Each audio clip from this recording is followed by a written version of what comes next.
More than 700 arrests were made during the fifth night of violence in France after around 45,000 police officers were deployed Saturday night. Ukrainian President Volodymyr Zelensky has marked the country's Navy Day by awarding medals to officers in the port city of Odessa. Baltimore police are looking for a gunman after 2 people were killed and 28 others were wounded at a block party in the early hours of Sunday. Syria's military says the central city of Homs has been hit in an Israeli air raid, while Israel claims a Syrian air defense missile has exploded over its territory. Reigning Formula One champion Max Verstappen had another dominating win at the Austrian Grand Prix on Sunday.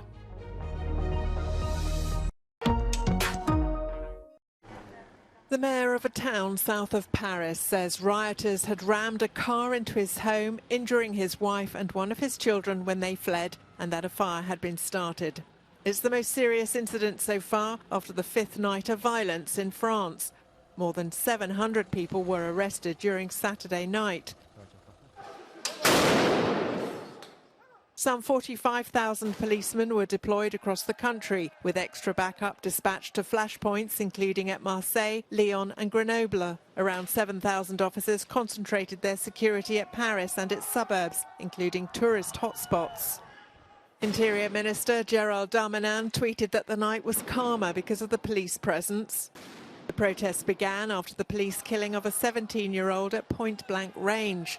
A 38-year-old policeman has been charged with voluntary homicide over the teenager's death and has been remanded in custody.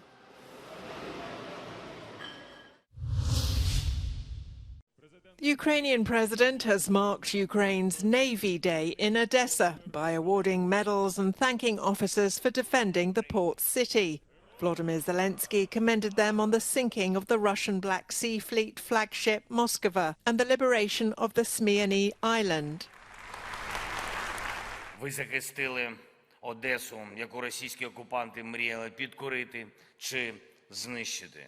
Нашими ракетами був затоплений російський флагман, і це було настільки принизливо для Кремля, що вони й досі бояться оприлюднювати всі деталі тієї втрати. Zelensky also awarded medals of recognition to wounded officers in hospital. He thanked them and wished them a speedy recovery. His visit comes as Ukraine's military reports that the most intense fighting continues in the country's industrial east.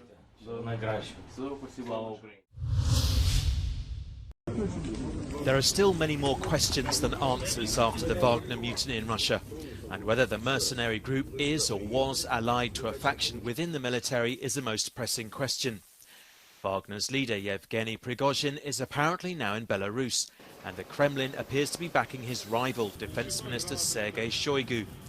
Born in remote Siberia into the semi-nomadic Tuvan ethnic group, Shoigu has a very different profile from most of Russia's political elite, but he's well trusted by President Putin.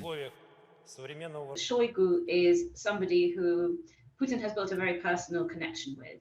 Shoigu's been on the scene since 2012.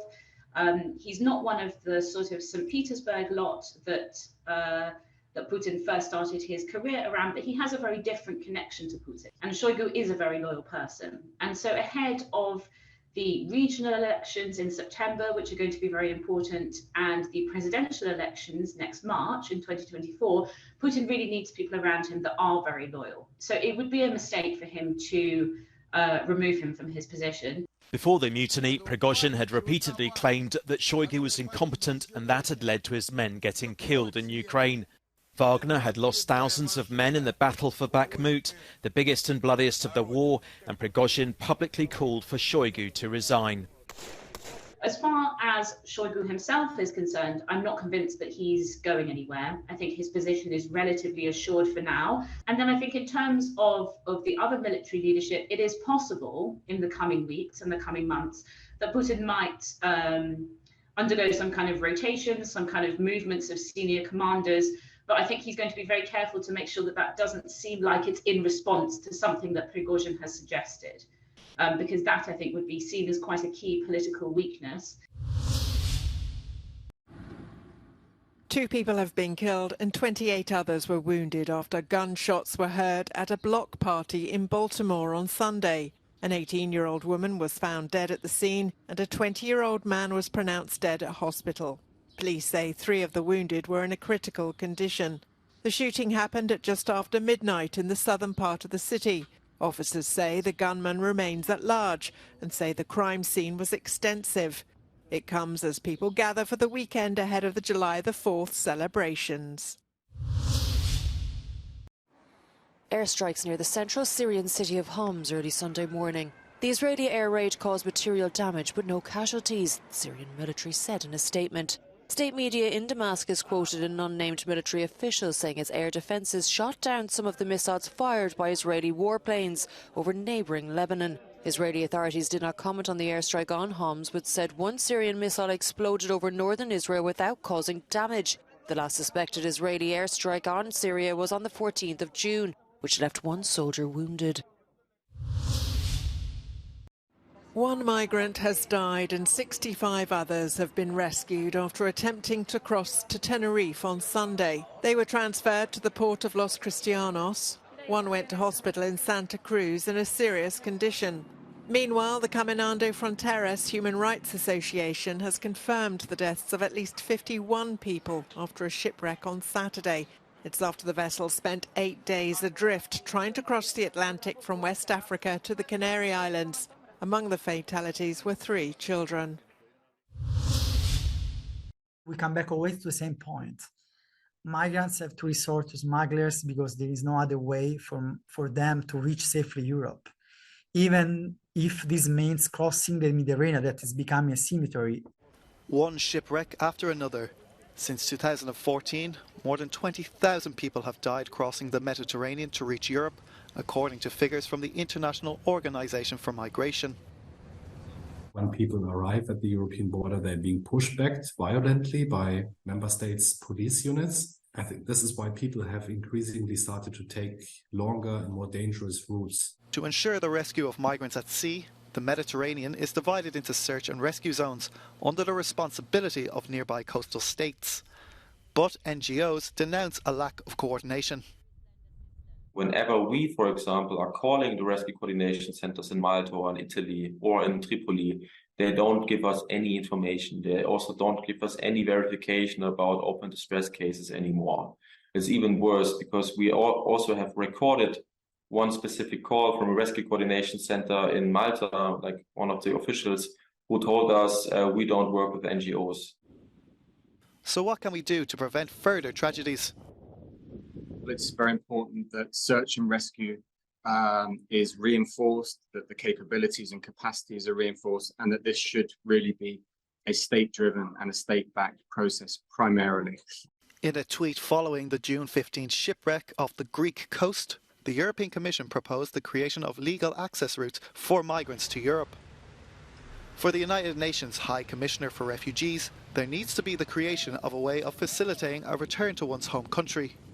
Ultimately, in the case of refugees, the vast majority of them want to go home. So behind that, you need to create the stability that will allow them to return. Reigning Formula One champion Max Verstappen continued his relentless march toward a 3rd straight world title with another dominating win at the Austrian Grand Prix on Sunday. Verstappen started from pole position for the 4th straight race and notched his 5th straight win and 7th in 9 races so far this season. He's increased his championship lead to 81 points over his Red Bull teammate Sergio Perez. Red Bull has won all 9 races with Mercedes 2nd and Aston Martin 3rd. It took a late breakaway by Victor Lafay for French team Cofidis to end its 15-year winless streak at the Tour de France. Cofidis won the 2nd stage on Sunday after Lafay moved to the front and held off a late charge by the favourites to clinch the victory, with Adam Yates keeping the overall lead after the opening 2 stages in northern Spain.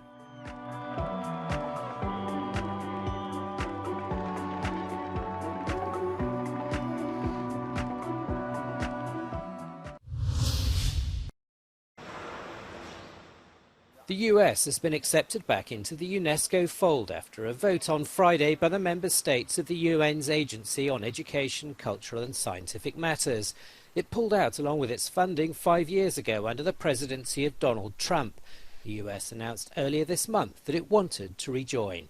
If you're really going to say that you are involved in global cooperation on a range of issues, whether we're talking about climate change, whether we're talking about journalistic freedom, whether we're talking about technological and scientific progress, you should be part of UNESCO.